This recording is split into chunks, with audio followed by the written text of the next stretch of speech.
글로벌 이슈 플러스에 들어왔습니다. 오늘은 증시보다 중요한 트럼프 대통령의 취임일이죠. 그렇기 때문에 미국 현지 분위기 굉장히 좀 궁금하실 것 같습니다. 저도 많이 궁금한데요. 미국 현지 분위기 전에 받을 수 있는 미국 증시 전문가 유산암님 줌으로 연결돼 있습니다. 유산암님 안녕하세요. 네, 안녕하십니까. 반갑습니다. 또 이런 날 저희와 함께 해주셔서 감사하다는 말씀을 미리 좀 드리고요. 트럼프 2기 출범했고요. 지금 미국 현지에서는 거의 축제 분위기이지 않을까 추측이 되는데 현지 분위기부터 좀 생생하게 전달해 주실 수 있을까요? 네, 일단 트럼프 2기가 출범을 했습니다. 말씀해 주신 것처럼 현재 미국 분위기는 축하 분위기로 가득 차 있다라고 말씀드릴 수 있을 것 같은데요. 트럼프가 취임식을 진행하면서 굉장히 뜨거운 분위기로 마무리를 짓기도 했고, 지금 현재 트럼프에 대한 지지율이 굉장히 높은 상황에서 약 55%가 넘어가는 지지율을 자랑하고 있는 상황이고요. 그런 가운데 안에서 트럼프가 이번에 취임식에서 발언을 하면서 굉장히 강한 발언을 하면서 강한 미국을 원했던 미국인들 사이에서 굉장히 커다란 지지를 받으면서 여기에 대한 분위기가 지속적으로 이어지고 있다라고 말씀드릴 수 있을 것 같습니다. 자, 일단 그런 가운데서 트럼프가 강력하게 주장한 것이 한 9가지 정도로 여러분들에게 정리를 해드릴 수 있을 것 같은데, 첫 번째는 이민자 정책에 대한 강경 대응, 에너지 생산 저들을 조한 인플레에 대한 조절, 친환경 뉴딜 정책에 대한 끝, 자동차 제조업에 대한 지원, 그리고 제조업에 대한 미국 강화, 그리고 불공평한 관세에 대한 끝, 그리고 파나마 운하와 걸프에 대한 이야기도 여기에 대해 포함시켰고요. 여기에 대한 코로나 백신 관련해서도 맞지 않아도 괜찮다면서 여러 가지 정책들을 쏟아내는데요. 이 이유에 대한 이야기는 조금 더 이야기하면서 디테일하게 말씀드리도록 하겠습니다. 알겠습니다. 9가지나 된다고 하니까 굉장히 좀 궁금해지네요. 앞서 저희가 프리미엄 미국 주식에서도 확인해 봤습니다만 말씀해 주셨던 대로 예상했던 그런 내용들이 많이 포함되어 있었고요. 그게 구체적으로 시장에 어떤 영향을 미치는지 이 부분에 대해서 조금씩 열어가 보도록 하겠습니다. 시장으로 좀 들어와서요.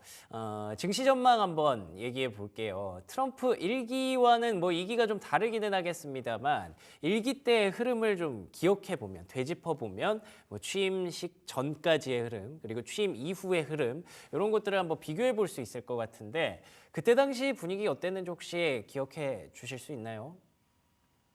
그렇습니다. 일단 트럼프 첫 임기 때는 2017년여경이었는데요. 일단 그 당일날에는 굉장히 좋은 성과를 보였습니다. 0.3%가량 상승하기도 했고요. S&P 500 기준으로 첫 100일 동안 5%가량 상승했으며 첫 끼 기준으로는 19.4%가량 상승을 했습니다. 그리고 트럼프가 진행한 대통령 기간 동안은 68%가량 상승했다라고 말씀드릴 수 있을 것 같은데요.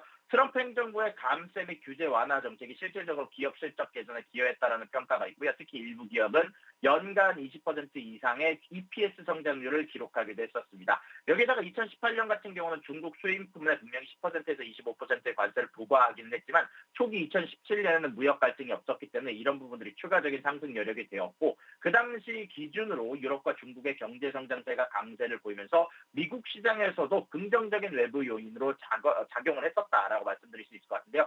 다만 2025년에는 지금은 그때와는 조금 다르다라고는 그래도 여러분들하고 짚고 넘어가야 될 것 같습니다. 특히 트럼프 2기 행정부의 무역과 이민, 에너지 정책이 주요 영향을 미칠 전망이고요. 특히 보건, 에너지, 국제무역에 대한 의존 산업은 정책 변화에 따라서 커다란 영향을 받을 가능성이 높이 주목을 받고 있고요. JP모건의 전망에 따르면 일단은 2017년과 같은 성과를 재현하기에는 중국을 포함한 유럽의 성장세가 예전 같지 않으며 국채 수익률에 대한 상승과 인플레이션, 포지셔닝에 대한 한계로 시장의 상승 여력이 제한될 것이다라고 평가를 하기도 했었고요. 여기에다가 실질적으로 계속 언급이 되고 있는 부분들은 결국 트럼프에 대한 정책들이 대부분 인플레이션의 상승에 기여하는 정책이 많을 거다라고 얘기가 나오면서 아무래도 일단 채권에 관련된 부분들이 지속적으로 상승하지는 못할 거다라는 평가를 받고 있습니다. 그에 따라서 주식시장 같은 경우는 예전에 2017년처럼 커다란 성장세를 보여주기에는 어려울 것으로 대부분의 IB들이 전망하고 있다고 말씀드릴 수 있을 것 같습니다.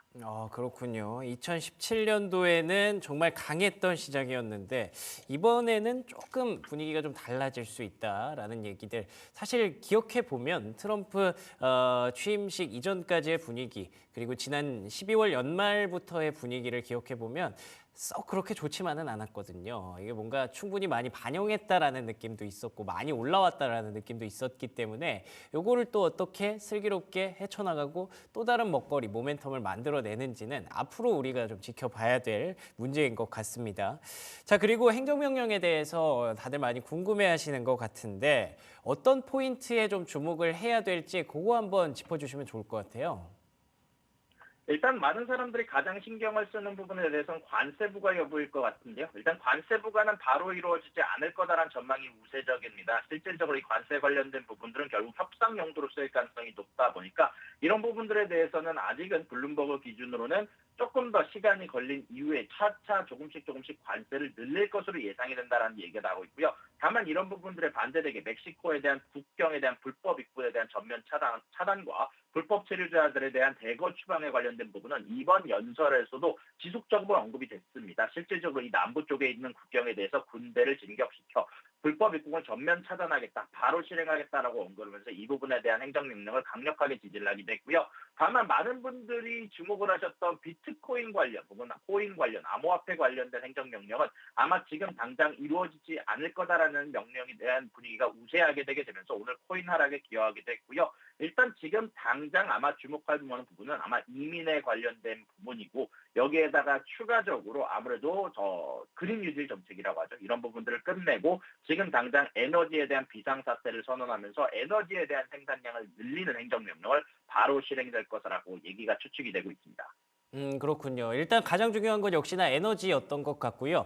에너지에 대해서는 행정명령이 바로 나왔다는 것 자체만으로 트럼프 대통령의 의중을 확인할 수가 있었던 것 같습니다. 그렇지만 조금 관세라든지 비트코인 가상화폐 시장이라든지 이쪽에 대해서는 행정명령이 조금 늦춰질 수 있다는 점에서 좋게 생각하면은 뭐 불확실성 완화일 수도 있지만 반대로 생각하면 불확실성이 좀 더 늘어날 수도 있는 거거든요. 그렇기 때문에 이제 첫날 행정명령 겨우 몇 가지 발표됐을 뿐이기 때문에 앞으로 계속 관세와 가상화폐 시장에 대해서는 촉각을 좀 곤두세워야 될 것 같습니다.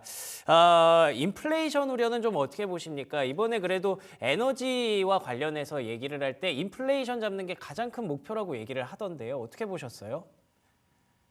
일단 인플레이션 관련해서 에너지 관련된 정책을 사실 이번에 비상사태를 선언을 하게 되면서 빠르게 생산량을 늘리겠다라고 했지만 개인적으로 생각했을 때는 그게 그렇게 빠르게 에너지가 잡힐 수는 없다라고 생각을 하고 있거든요.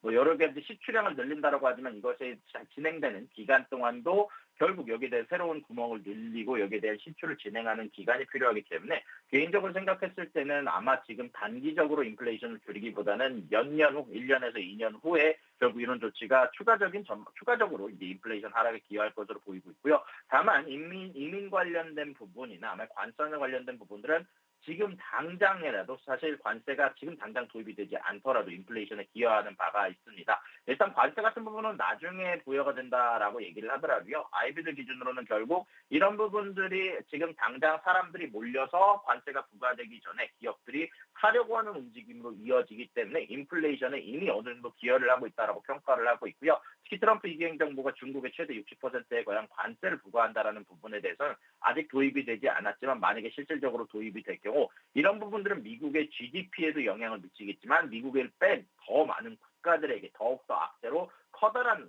작용을 할 가능성이 높다라고 얘기가 나오고 있거든요. 특히 한국의 자동차 기업들이나 멕시코, 캐나다 등에 커다란 영향을 나올 수도 있다라고 얘기를 하고 여기에다가 캐나다 같은 경우도 사실 보복 관세 리스트를 작성한 상황이다 보니까 아직 이런 관세에 대한 부분들은 좀 섣부르게 추측할 수는 없지만 사실 이번 해 안에는 인플레이션 상승에 기여하지 않을까라고 개인적으로 생각을 하고 있습니다. 그렇군요.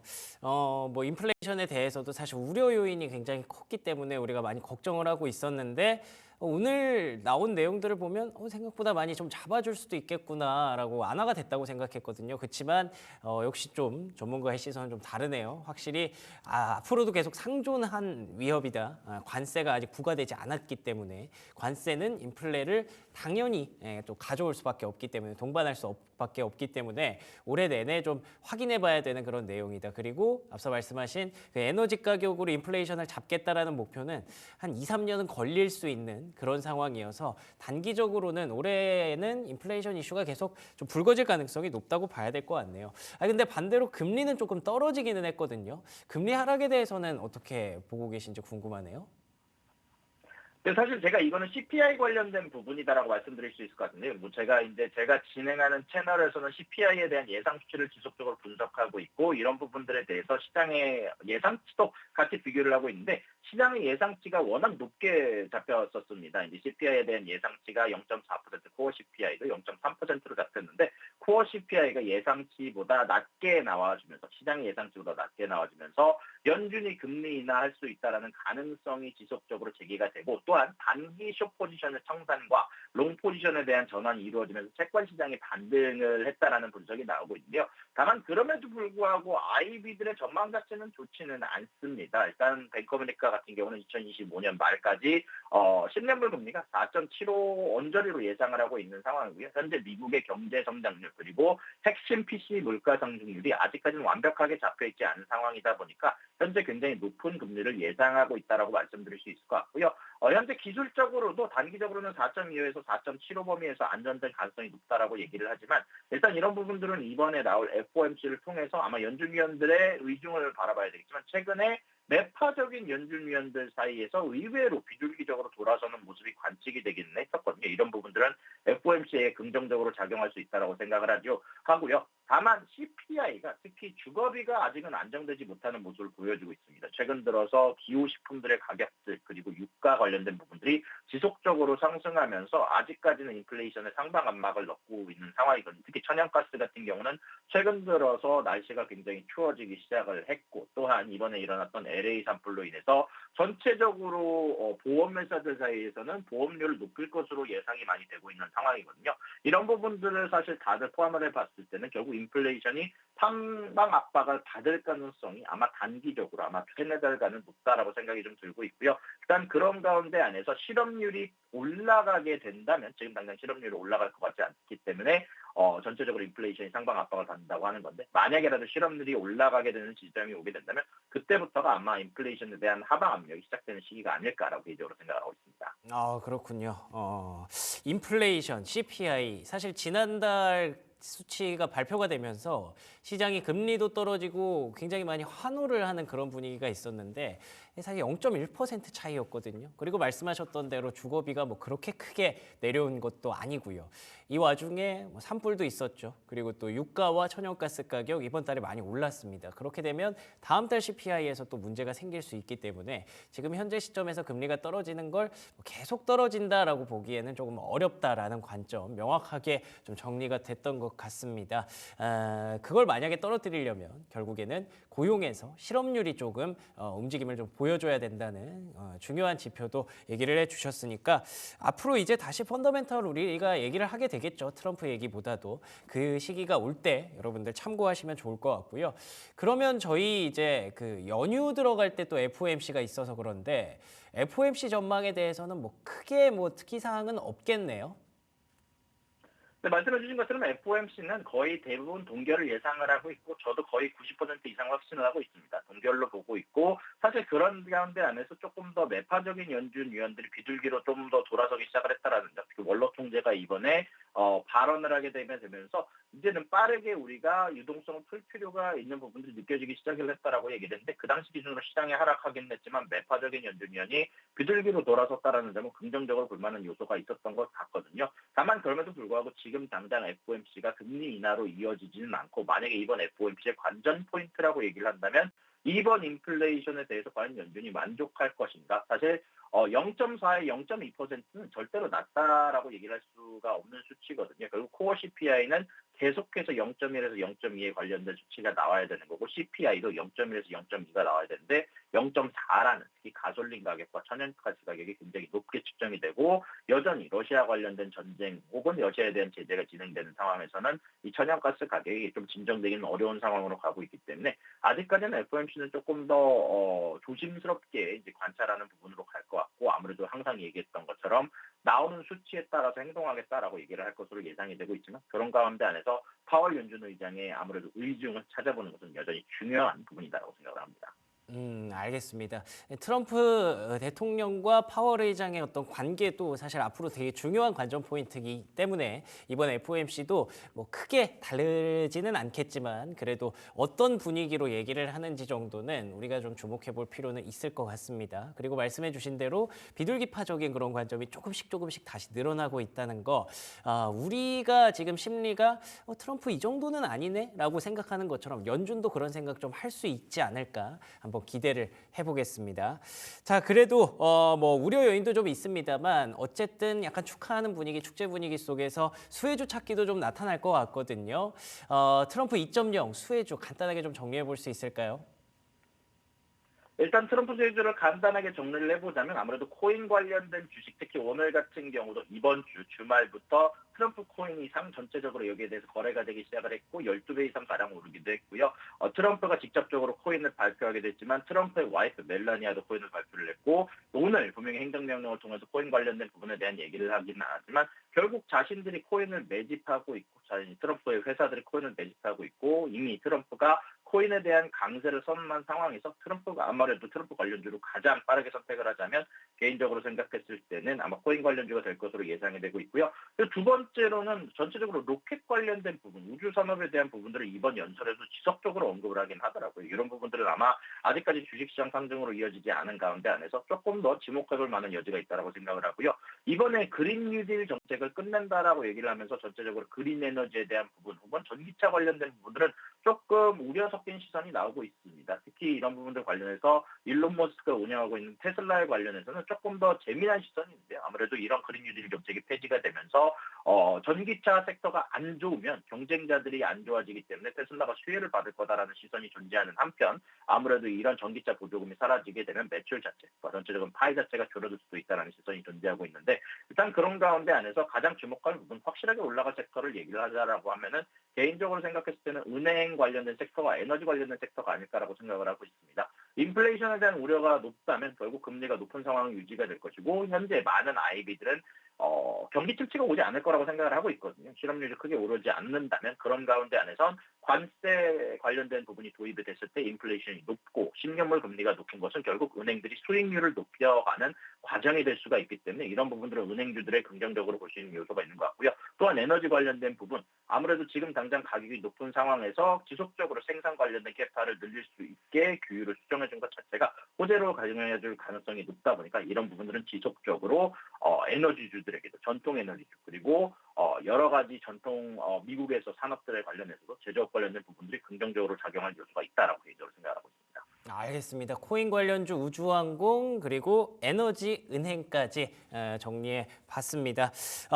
뭐 여기까지 여기서 마무리를 좀 해야 될 것 같습니다. 트럼프 2.0 시대가 이제 개막을 했고요. 이와 관련해서 미국의 현지 분위기 유산남님과 함께 얘기를 들어봤습니다. 유산남님 오늘 좋은 말씀 고맙습니다. 수고하셨습니다.